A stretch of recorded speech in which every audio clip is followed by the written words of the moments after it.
늙었다고 끝난 줄 알았지. 재미는 지금부터야. 이 말이 처음 들렸을 땐 누군가의 위로처럼 느껴졌습니다. 나이 들었다는 말이 가슴을 무겁게 누르던 날이 있었으니까요.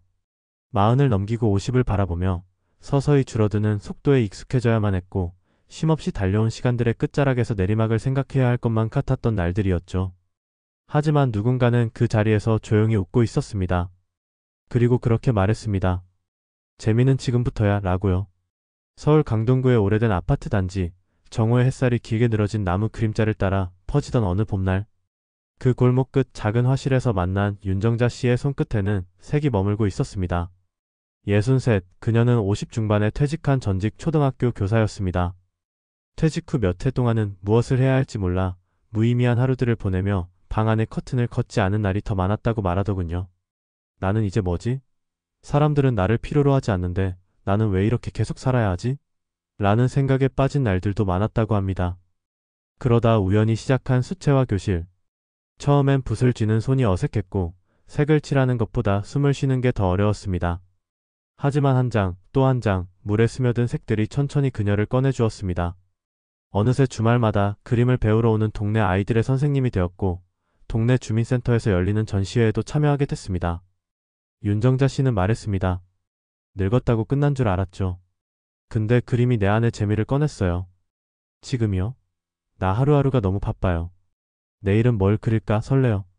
한편 부산 사하구에 사는 60의 박용호 씨는 은퇴를 하고 처음엔 기뻤다고 합니다.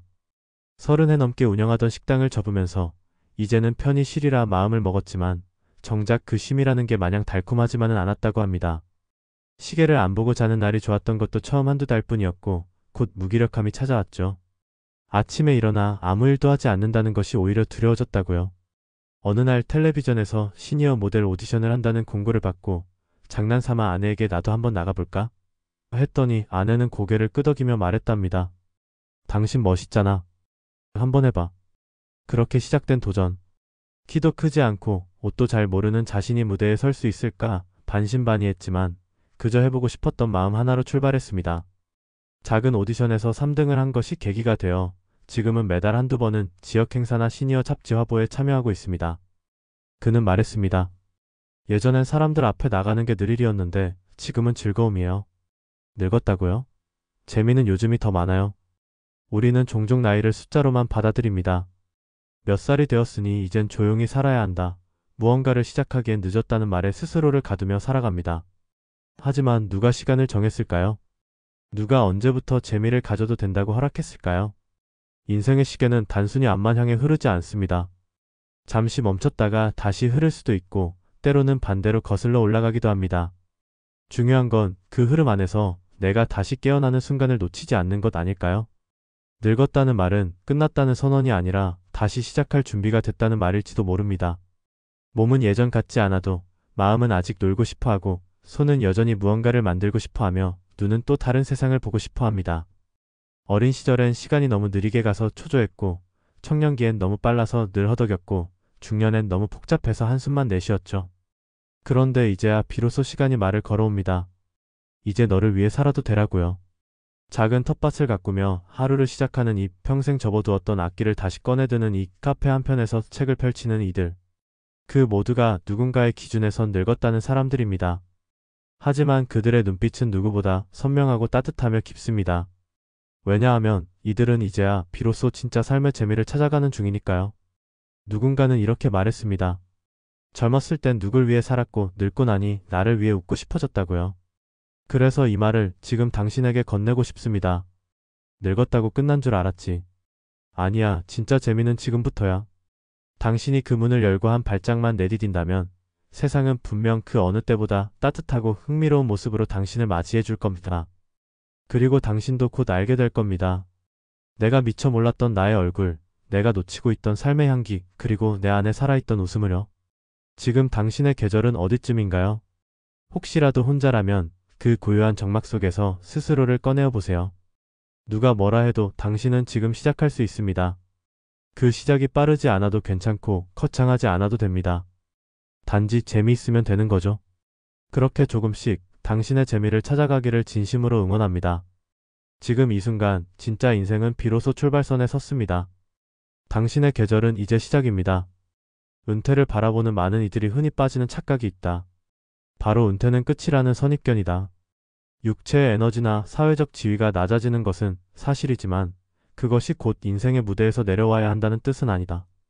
오히려 사회의 요구에서 벗어난 순간이야말로 진짜 나를 위한 시간이 시작되는 기점이 될 수 있다. 최근 들어 액티브 시니어라는 말이 자주 언급되는 것도 이와 무관하지 않다.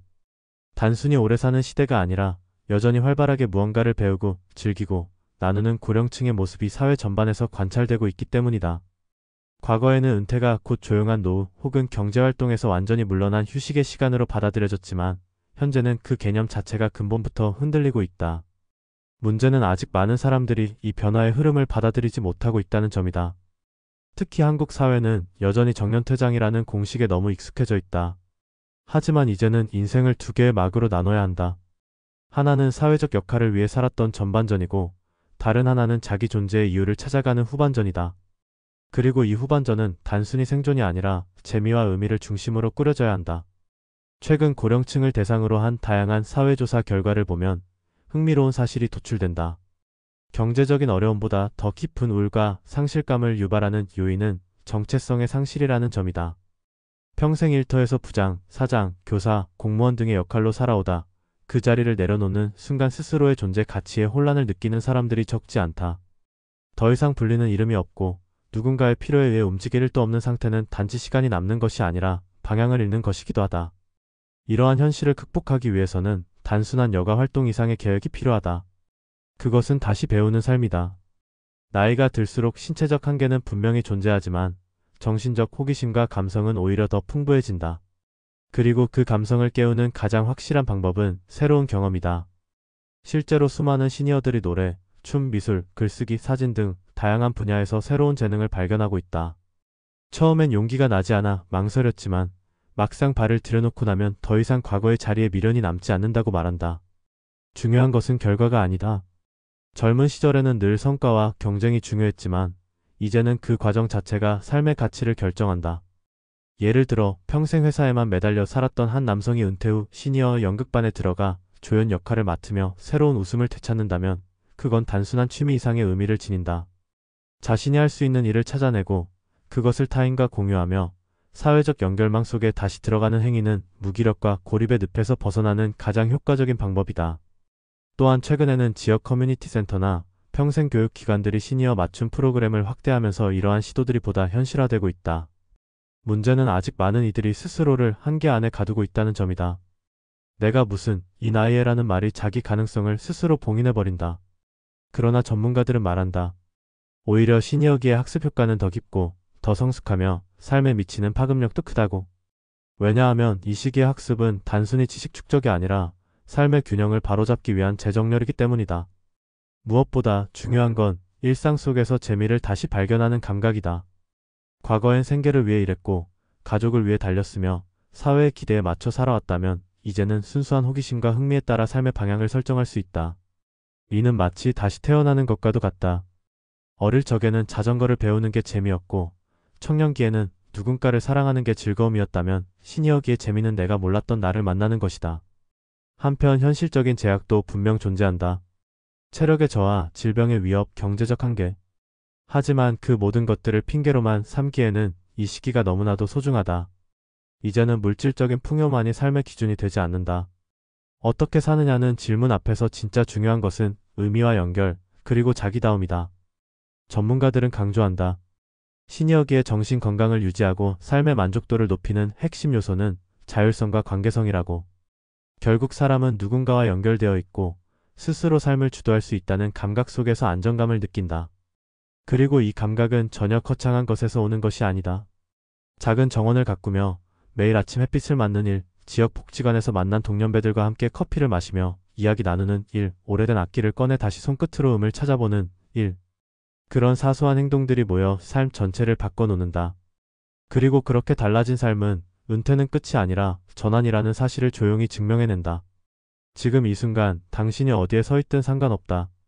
중요한 것은 그 자리를 어떻게 바라보느냐다. 아직도 젊은 시절의 영광과 아쉬움에 머물러 있다면 이제는 그 기억들을 따뜻하게 접어둘 때다. 그리고 새로운 이야기를 쓸 준비를 해야 한다. 당신이 그 펜을 들기만 하면 된다. 삶은 아직 끝나지 않았다. 아니, 이제부터가 진짜 시작이다. 인생 후반전, 재미는 결국 나로부터 시작된다. 당신은 그것을 다시 배울 수 있고 충분히 누릴 수 있다. 그러니 한 걸음만 더 내디뎌 보자. 당신은 결코 늦지 않았다.